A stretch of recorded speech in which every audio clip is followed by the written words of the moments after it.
What we are going to do today is study about oxidation numbers and how to assign oxidation numbers.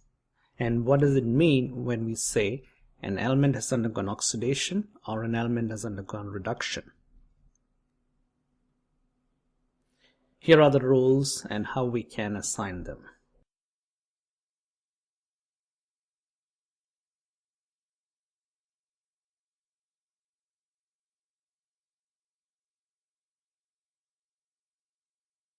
The first thing that we have to do is define what is oxidation and reduction. Whenever there is oxidation taking place, one of the things that we will notice is that there is a loss of electrons. So we can say oxidation is loss of electrons. When an atom or an ion loses an electron, there is an increase in positive charge. And the final resulting charge that the atom gains is referred to as the oxidation number of the element. Every time an atom or an ion loses electrons, that element has undergone oxidation. Similarly, reduction is gain of electrons. Whenever an atom or an ion gains electrons, the process is considered to be reduction, which means most of the times when there is a chemical change involved, there is transfer of electrons from one atom to the other. Therefore, there is oxidation taking place and reduction taking place at the same time. Hence, these reactions are also called redox reactions. Here are some examples of oxidation. Magnesium, here it's in the elemental state, so the charge is 0, so it has got a 0 oxidation number. Since it belongs to group 2 and being a metal, it easily loses 2 electrons and change to Mg2 positive. Therefore, the process can be considered oxidation and the oxidation number of magnesium is +2. So the group valency will be the oxidation number of the element in a compound most of the time. Sodium belongs to group 1. All elements in group 1 has the valency of +1 or 1. Therefore, it's going to lose 1 electron and increase the oxidation number from 0 to +1. In the elemental state, the oxidation number is 0, and in the product that it forms, usually it forms ionic compounds, the oxidation number will be +1. Aluminum belongs to group 13, can lose 3 electrons and change into Al3 positive. The oxidation number has changed from 0 to +3 or increased from 0 to +3.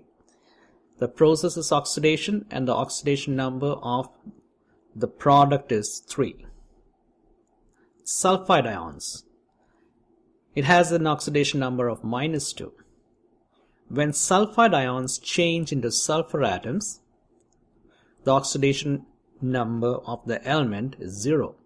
Therefore, for that to happen, it has to lose 2 electrons. So, sulfide changing to sulfur is an oxidation reaction. Fe2 positive changing to 3 positive, increase in oxidation number and it loses 1 electron, therefore it's an oxidation reaction.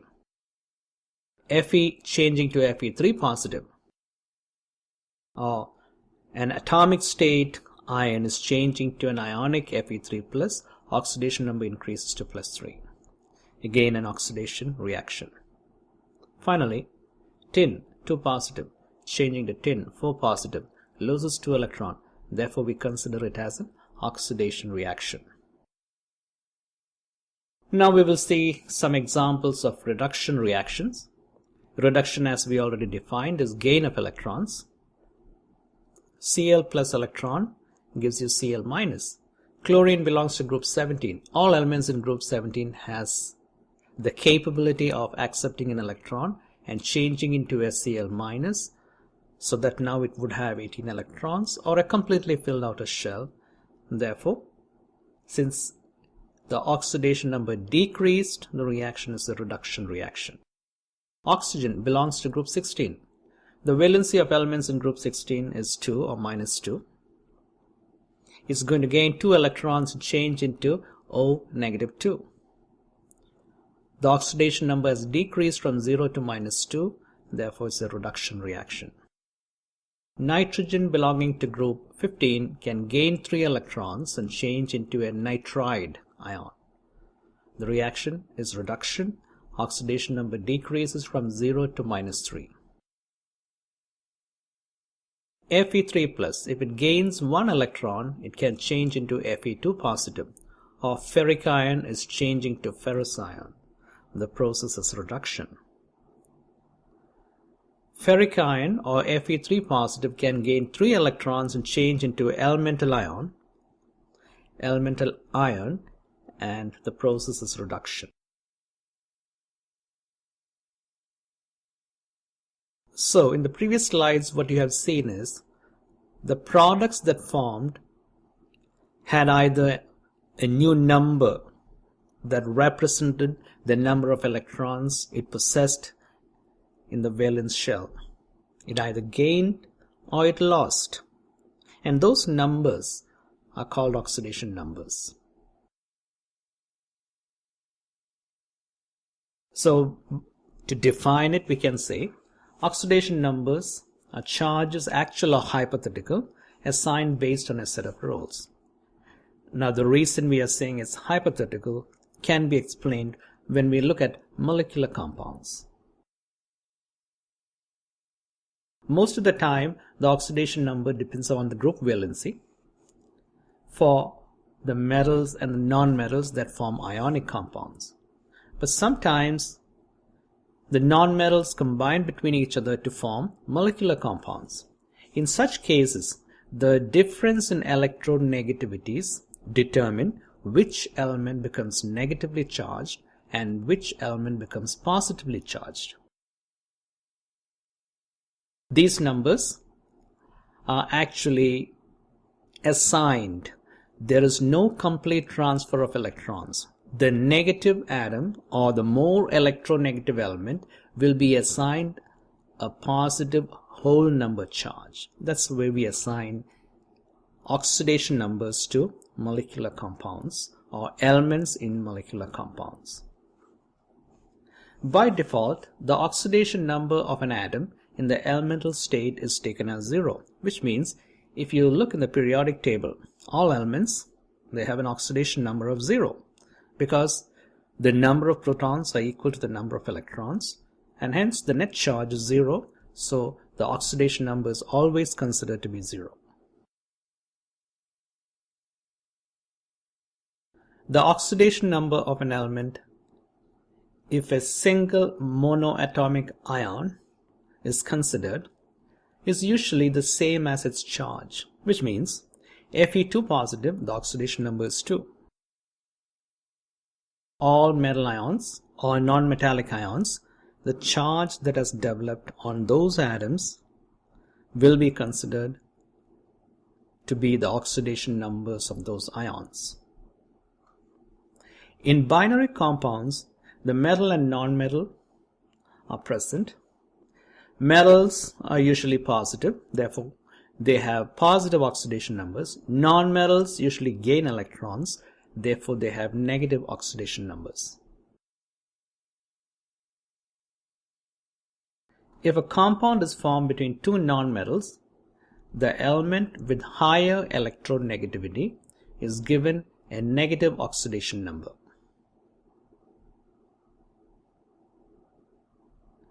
If we are to consider an example, HCl is a compound which contains hydrogen and chlorine. It's a molecular compound. Chlorine, being more electronegative, is assigned an oxidation number of -1, and hydrogen is assigned an oxidation number of +1 because the net total charge of a compound, molecular or ionic, should always be 0. Now, if a compound contains hydrogen, most of the time hydrogen is assigned an oxidation number of +1. However, there are certain exceptions. If hydrogen has formed a compound with metals and we call them metal hydrides. Metals being more electropositive tend to lose an electron, and hydrogen in this case will gain the lost electron. Therefore, in all metal hydrides, hydrogen has an oxidation number of -1. So if you are really asked to find the oxidation number of hydrogen, you will be looking for the exception. Is the compound a hydride? If it is a hydride, then it has to be assigned the oxidation number of -1. If not, it will have an oxidation number of +1.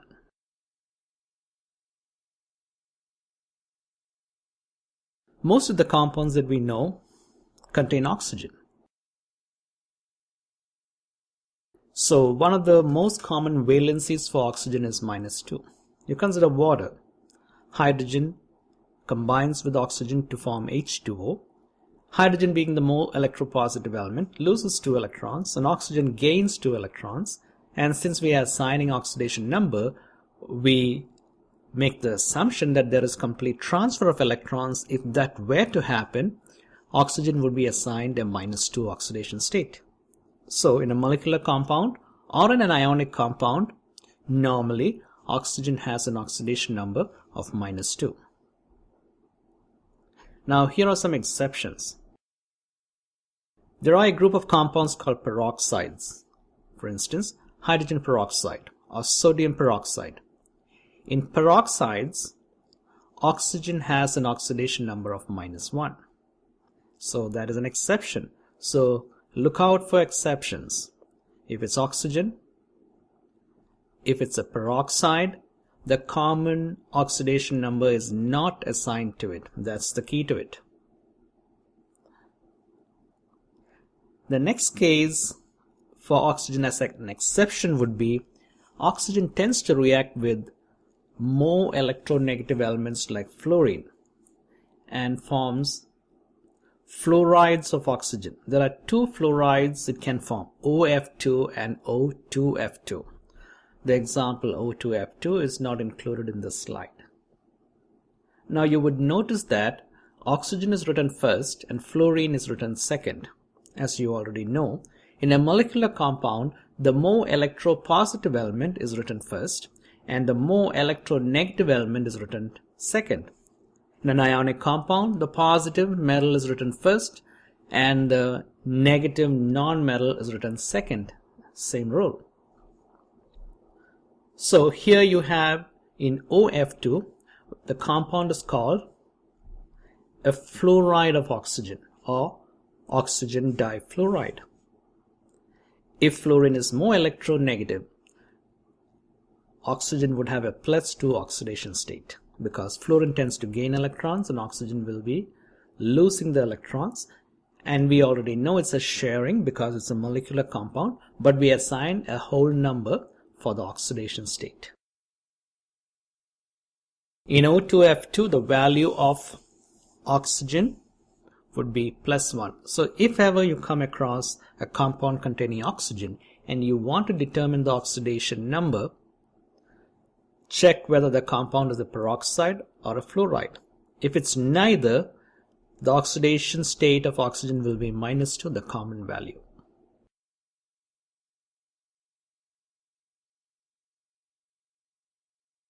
As a general rule, for neutral molecules, the sum of the oxidation numbers is always taken as 0. H2O, the oxidation number of the compound, the sum of the oxidation number is 0. H2SO4, the sum of the oxidation number is taken as 0. Any molecular compound or ionic compound, sodium chloride, as a compound, the net charge is taken as 0. But if you have a polyatomic ion or a complex ion, the charge of the ion is taken as a net charge. And we will see how you can use this to determine oxidation numbers. Let's take the example of sulfate. Sulfate would have SO4 2 negative. So the net charge of the sulfate ion is -2. So that will be the oxidation number of the polyatomic ion. On the contrary, if it's a molecule, sulfuric acid H2SO4, the net charge is 0. Here are some examples. I have taken MnO4. Mn is colored red, so I want you to determine the oxidation number of manganese in this polyatomic ion. The total charge of the ion is -1. So this is how we determine the oxidation number. We assign an unknown value for manganese. We're going to give it a value of X. How many manganese atoms are there? We have a single manganese atom. So X is the oxidation number of manganese. You add it with oxygen, the oxidation number of oxygen. How many oxygen atoms are there? We have 4 of them. Since this compound is not a peroxide and not a fluoride, the oxidation number of oxygen is -2. So 4 times -2 plus X is equals to -1. Solving for X, the net charge that will be developed on manganese will be +7, or the oxidation number of manganese is +7. Let's look at the second example. It's H2SO4, it's sulfuric acid. I want you to determine the oxidation number of sulfur. We are going to assign an oxidation number of X for it. Hydrogen. This compound is not a hydride. Therefore, the oxidation state or oxidation number of hydrogen is going to be +1.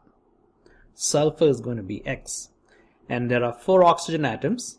Since this compound is not a peroxide and not a fluoride, the oxidation state of oxygen will be -2. So this is what we do.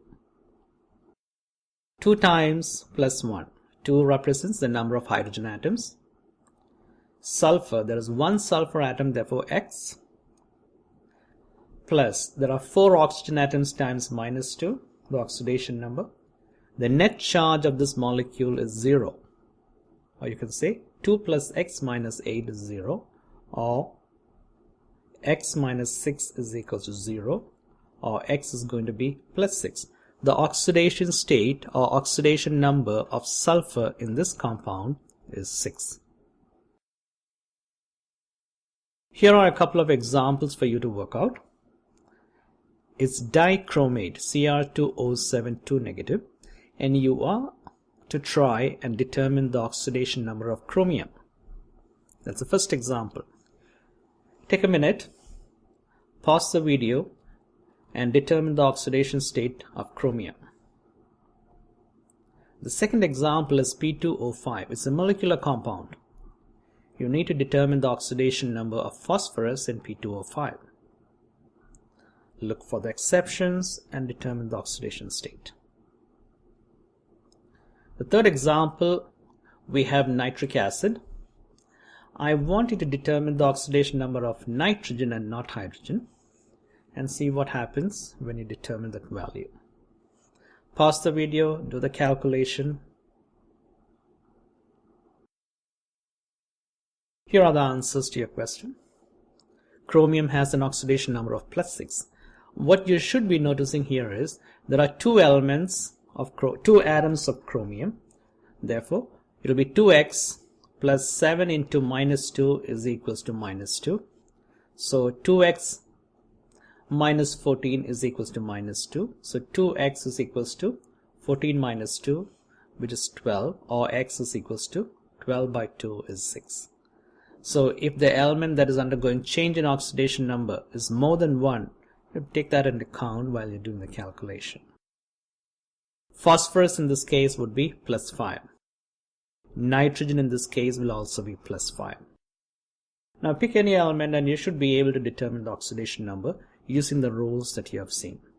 And you need to be able to do this in order to balance equation. There are 2 methods. One is ion electron method or half reaction method, and the second method is called oxidation number method.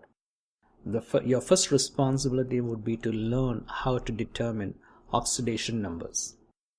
As a side note, in certain of the elements in compounds, the oxidation number when you calculate can have a fractional value, and it is accepted. If you want to try one, write down this example, Fe3O4. In Fe3O4, try to determine the oxidation number of Fe, and you will find that you will get a fractional value. And if you are asked a question to determine the oxidation number of Fe and Fe3O4, the fractional value is considered to be a right answer. That's it for now. Hope this will help while you're doing the balancing and also completing the redox reactions in electrochemistry.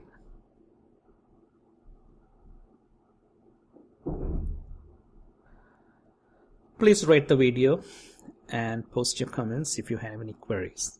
Thank you and have a great day.